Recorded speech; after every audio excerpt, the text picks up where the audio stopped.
guys! So today I wanted to give a quick summary of basically what happened last month and what I'm dealing with now from that. So if you follow me on either of my TikToks, you know I was in the hospital. If you don't follow me on either of my TikToks, those are down below. My Instagram and my Facebook are not public, but both of my TikTok accounts are. So if you, like I said, I was hospitalized for 14 days, 15 nights. And I realized even though I was posting updates and stuff, I didn't explain fully what happened or what was going on. So what happened was I caught a nasty stomach bug and a bacteria called a pseudomonas, which we all have in our stomachs, jumped from my gut to my blood. Pseudomonas love plastic, so it jumped from my blood to my old port and made a home there, aka I got a line infection. We did not know I had a line infection going into the hospital. We went into the hospital because my gut was not tolerating any foods at all. It was not tolerating full strength formula, half strength formula, quarter strength. It was not even tolerating homemade formula. And we had even knocked the rate down by a little over half of my typical rate. And it still was not working. Anytime we gave me medications and flushed in, this abdominal pain that I was having would skyrocket, and it was different than the abdominal pain that I had, you know what it feels like, like you have stomach pain when you have a stomach bug. But this was a different pain. And anytime we tried to flush meds or anything, that pain would skyrocket. So we ended up going in because my gut was not working at all. And I was starting to run a low-grade fever, which, of course, if you have a central line, that's typically a rule of thumb of you have to go in. We did not know that I had a line infection at all. Because, other than, just not feeling well from a stomach bug, I wasn't showing any symptoms of a line infection. So, we go down to the hospital, and we're in the ER for 40 hours, and we find out that I did have a line infection. And after went through 4 different antibiotics just in the ER, because we were trying to figure out, which one was for the best infection that I had, as we were trying to figure out what infection I had. And infectious disease was able to come in and reassure us that it was not our fault at all. There was nothing me or my mom could do to prevent this line infection at all. This was a fluke chance that unfortunately is a possibility when you have a central line and you get sick. That's why I hate the statement or the quote or whatever, it's just a little cold or a little bug. To me, there's no such thing as a little bug, and I'm pretty sure anyone with chronic illness, dysautonomia, or autonomic dysfunction can agree with me on there. So we talk with infectious disease, and I'm minimizing the story to the shortest possible way. I'd give a fast summary. So basically, we get the news we need to get my line out. We went inpatient on that Wednesday. Got news we needed to pull the line on Friday. We were told originally we could do it on Saturday. Then we were told we could not, because they do not do non-emergency cases over the weekend, and I was not deemed an emergency case. I was told I would be an add-on for Monday. That ended up not being able to happen. So I ended up having my original port removed on Tuesday, which was the 1st of March. And that was the one right here. So originally we were told once we got that one removed, we just had to wait 48 hours and then we could have a new port placed. So originally we were thinking, okay, new port on Thursday. Then it was Friday.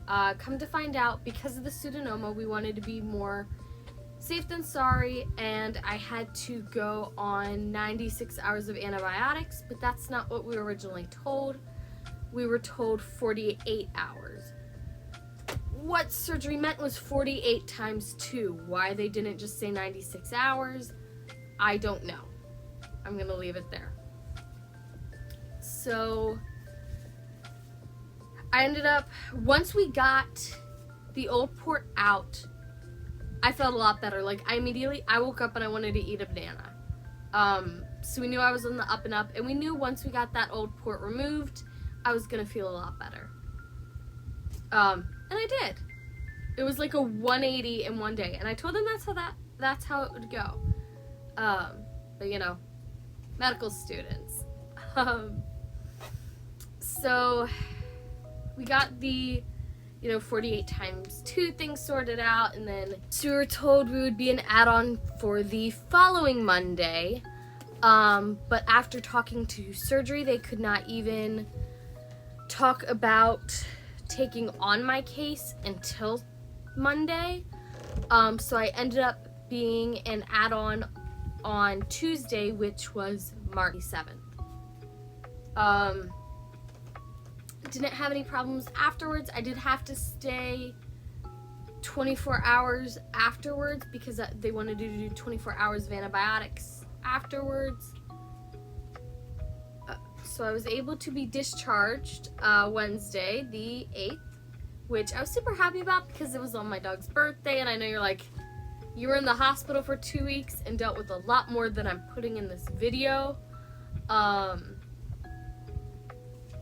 And let me know if you want a longer version, because I can go a bit more in depth, not the whole hour and 40-minute version. But it was a lot that happened in 2 weeks. We did have to pull me off of 3 medications due to my long QT getting worse in that time period.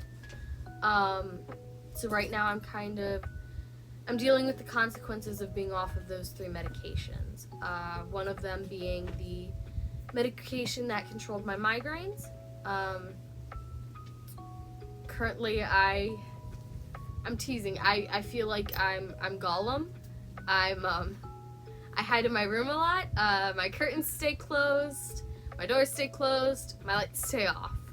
My electronics, if I need them, the brightness is on low, and all of my lights are off. Like my little lamp on my dresser's off, my fan light's off. Like I need it pitch dark as much as I can. So I was supposed to have an appointment with cardiology today to have an EKG and possibly talk about putting me back on one of those 3 medications. Unfortunately, they had called me on Tuesday, but I wasn't able to get the phone call, and they had to cancel the appointment for today. We only found that out after we had driven the hour down to the doctor's office. So they do have a new appointment booked for about a month out. I'll let you guys know if that changes. For now, we're just trying to figure out what to do because we need to get some of this stuff managed and back under control. I need to be able to sleep. I need to be able to walk outside without, wanting to crawl into a dark hole. So I'm doing better. I had 2 surgeries in the span of 1 week. My autonomic dysfunction and stuff is all, paying the price for having a stomach bug, it jumping to my blood, me being sick from that, and then having 2 surgeries within the span of a week. And that's a lot for anyone. So someone whose, gut doesn't work well, whose motility doesn't work well, and has really bad POTS, autonomic dysfunction, and gastroparesis, it's not fun or ideal. And mind you, whenever I make videos like this, I do not want anyone to take this video as me complaining at all, because that is not my intention at all.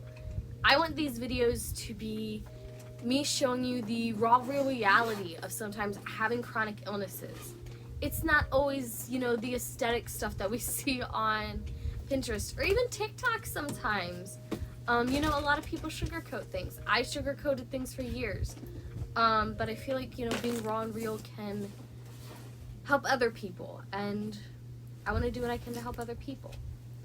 So I guess, like, if you want a slightly more detailed version, let me know down below. I don't think there's a whole lot I left out.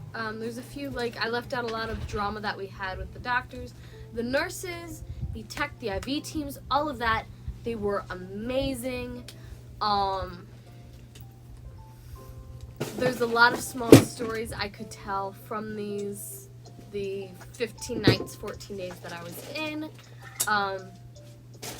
But I wanted to keep this short, sweet, and simple, and just kind of what happened in a nutshell. Let me know if I should do a series of funny stories from being impatient, because I think that would kind of be fun, but let me know if you guys want me to do that. Also, I want to make a video what I look for in a backpack, because since I had surgery both here and here, and the new drop lines literally on my collarbone, wearing a backpack is normal. It was impossible right after surgery. And even now I'm still slightly weight sensitive, but I'm doing a lot better with it. But currently I'm using a rolling backpack. We got this one off of Amazon. It's from the brand Everest. I do want to do a review on this backpack. So let me know if you want me to do a review on this backpack, and then what I look for in a backpack. And also, like, any other video ideas. Thank you so much for watching. If you liked this video, give it a thumbs up, and maybe even consider subscribing to all of this chaos. There's never a dull moment around here, and like I said, I want to do mini Tales from Being Impatient mini series, possibly. If you want to follow my TikToks, the links will be down below. And thank you so much for watching. Bye!